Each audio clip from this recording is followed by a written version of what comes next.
네, 여러분 안녕하세요. 가을바람입니다. 오늘은 아이온큐의 비전에 대해서 설명을 드리고요. 초전도체 방식의 약점이 뭔지에 대해서 같이 살펴보도록 하겠습니다. 그래서 부제로는 모듈식 양자 컴퓨팅을 강조하는 아이온큐다 라고 해서 해당 블로그 글을 같이 살펴보도록 하겠습니다. 네, 그래서 6월 8일 아이온큐 블로그에 올라온 글이고요. 제목은 비즈니스 기업들을 위한 모듈식 양자 컴퓨팅의 5가지 주요 이점입니다. 모듈식이란 최근에도 설명을 드렸죠. 이런 QPU 칩들 여러 개를 연결하는 방식이다. 양자 네트워킹이랑 비슷하다라고 생각을 하시면 됩니다. 그래서 양자 컴퓨팅은 비즈니스가 장치의 구성 요소를 재구성하거나 추가, 제거함으로써 양자 기술의 잠재력을 더욱 활용할 수 있게 해준다. 그래서 비즈니스의 여러 가지 이점을 제공하는데 고전 컴퓨터, 우리가 지금 쓰고 있는 컴퓨터에서도 똑같이 해왔다는 거죠. 1970년대부터 이제 모듈성이 도입이 되면서 크게 컴퓨터가 발전을 했습니다. 그래서 모듈형 양자 컴퓨팅은 양자 컴퓨터에서도 이 우리가 지금 쓰는 컴퓨터에 가져온 이점처럼 똑같은 이점을 가져올 거다.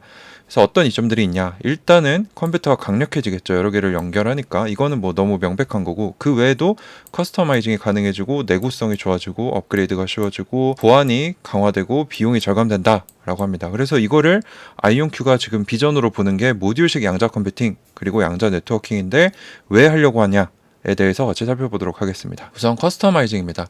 모듈성은 사용자가 원하는 대로 할 수 있게 해준다는 거죠. 그래서 고전 컴퓨터도 그렇게 최적화가 되어 왔고요. 그래서 강력하게 하기 위해서 GPU를 추가하거나 저장 공간을 늘리거나 더 높은 품질의 부품을 뭐 갈아서 끼우거나 이렇게 할 수 있다는 게 모듈성의 장점입니다. 양자 컴퓨터도 똑같죠. 기업은 규모에 맞게 양자 컴퓨터를 정확한 사양과 예산에 맞춰서 맞춤화를 하고 싶어 한다. 그래서 가장 기본적인 요구사항을 위한 거를 먼저 사놓고 필요에 따라서 추가 기능, 메모리, 성능을 추가한다는 거죠. 그래서 이건 옵션이기 때문에 훨씬 싸게 할 수 있고요. 유연하게 원하는 성능만큼을 가져와서 쓸 수 있다는 겁니다. 그리고 또 재밌는 얘기를 하나 해요. 여러 양자 컴퓨팅 기술 간의 상호 운영성을 가능하게 해준다. 즉 이온 트랩, 초전도, 광학 양자 컴퓨터를 조합하게 되는 날이 올 수도 있다라고 얘기를 하고 있습니다. 그래서 이 부분은 제가 아마 한 2번째 정도 보는 것 같은데 좀 생소한 부분이라서 이거는 좀 먼 미래 얘기인 것 같은데 아이온큐가 이런 것도 좀 생각을 하고 있나 봐요. 제가 처음 보는 건 아닙니다. 그래서 아이온큐가 지금은 이온 트랩을 하고 있는데 이온 트랩도 장단점이 있잖아요. 그래서 나중에는 초전도 광학 이런 양자 컴퓨터랑도 뭐 합쳐서 활용하는 방안도 구상하고 있다라는 그들의 생각을 좀 엿볼 수 있는 부분이었고요. 주어진 작업에 적합한 양자 컴퓨터 유형을 선택하는 이점을 얻을 수 있게 할 것이다. 라고 얘기를 하고 있습니다. 다음은 내구성입니다. 모듈화된 양자 컴퓨팅은 전체 컴퓨터를 교체하는 대신 문제를 지적해서 필요한 부분만 갈아 끼면 된다는 거죠. 그래서 내구성이 강력하다. 탄력성 또는 내구성이라고 해석할 수 있는데 양자 시스템의 취약성으로 인해서 이제 오류가 발생할 수 있죠. 그럼 정확도를 향상시키기 위해서 오류 완화 또는 오류 수정 기술이 필요한데 만약에 이온 트랩이 한 개다, 칩이 하나다 하면은 오류가 나면은 계산이 손상돼서 안 좋은 결과를 주겠죠. 그럼 못 쓰는 겁니다. 하지만 모듈식으로 여러 개를 가지고 있으면은 뭐 하나에서 실패를 하면은 나머지에서 성공을 하면 되기 때문에 다른 트랩들이 계속 작동하도록 보장할 수 있다. 그래서 내구성이 강력하고 탄력성이 있다라고 얘기를 할 수 있습니다. 자, 다음 업그레이드성이 쉽다. 왜냐하면 새로운 시스템을 구매하지 않고도 뭐 3개 정도 쓰다가 더 필요하면은 그냥 한두 개 더 사서 붙이기만 하면 됩니다. 그래서 업그레이드가 굉장히 쉽다. 그래서 양자 컴퓨팅을 확장하는 가장 좋은 방법은 모듈화이다.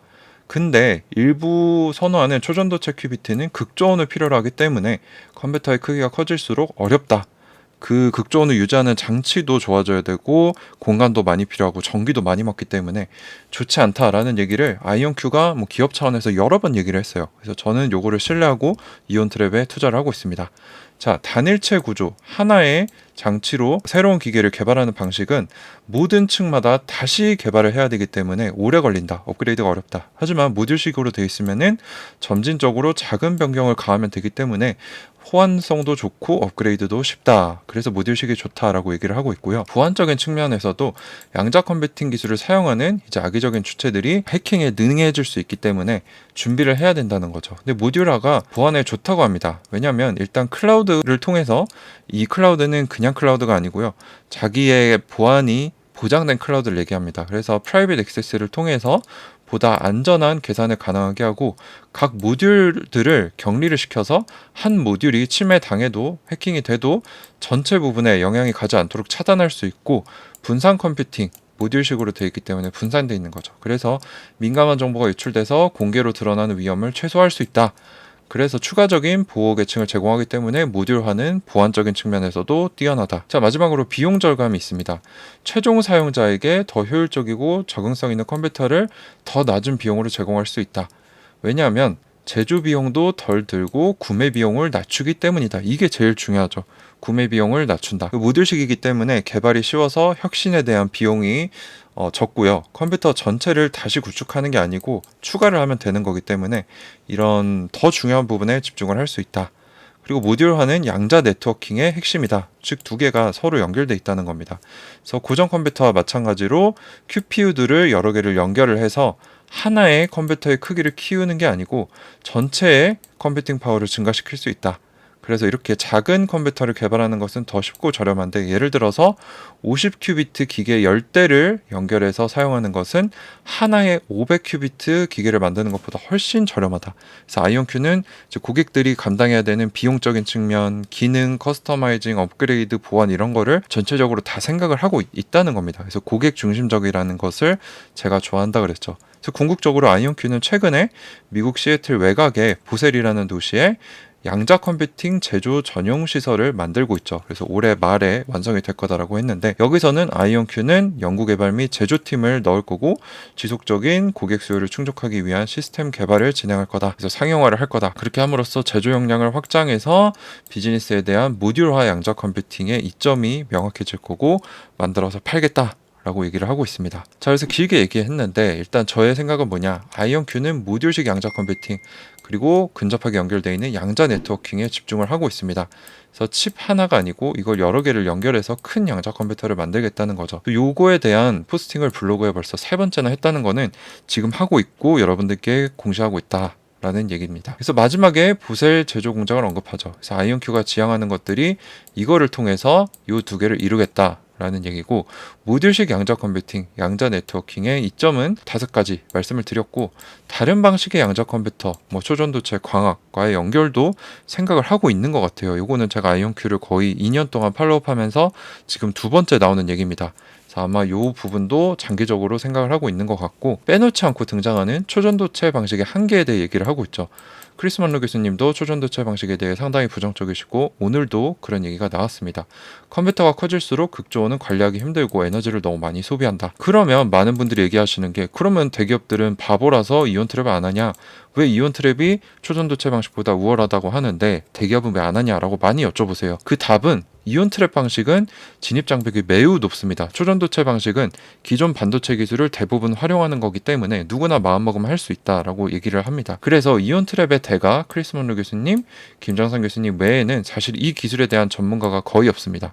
그거에 대한 증거는 중국의 이온 트랩 기업들이 생겨나고 있는데 대부분 크리스 먼로 교수님의 제자임을 우리가 알고 있죠. 이거는 중국의 양자과학 기술자들의 인터뷰에서 따온 힌트이고요. 그리고 이온 트랩에서 아이온큐의 후발주자인 허니웰, 지금은 컨티뉴엄인데 여기에 있는 사람들도 이제 이 두 분의 제자들 또는 관련된 사람들이 많다라고 알려져 있습니다.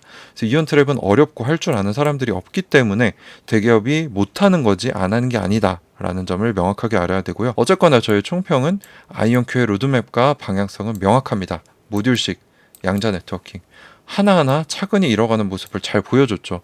올해 이정표인 29 알고리즘 큐비트를 7개월 당겨서 달성을 했고요. 보셀의 제조 시설 구축하고 있고, 구축이 완료되면은 양자 컴퓨터 판매도 내년부터 나올 거다라고 했기 때문에, 이전에도 잘해왔기 때문에 앞으로도 잘할 거다라고 생각을 하고 있고, 이거를 잘 해 나가는지 모니터링하는 게 저희가 투자자로서 살펴봐야 될 가장 중요한 포인트다라고 얘기할 수 있겠습니다. 네, 그래서 오늘 아이온큐의 가까운 미래에 대한 비전을 살펴봤고, 초전도체 방식이 왜 안 되는가, 어떤 약점을 가지고 있는가 살펴봤습니다. 어쨌거나 아이온큐는 모듈식 양자 컴퓨팅, 양자 네트워킹을 중시하고 있고 요거를 잘 이뤄나가고 있고, 이걸 앞으로도 우리가 모니터링 해야 한다 라고 말씀을 드리면서 오늘 영상을 마치도록 하겠습니다. 네, 구독과 좋아요, 알람 설정 부탁드리고요. 다음 시간에 뵙도록 하겠습니다. 감사합니다. 가을바람이었습니다.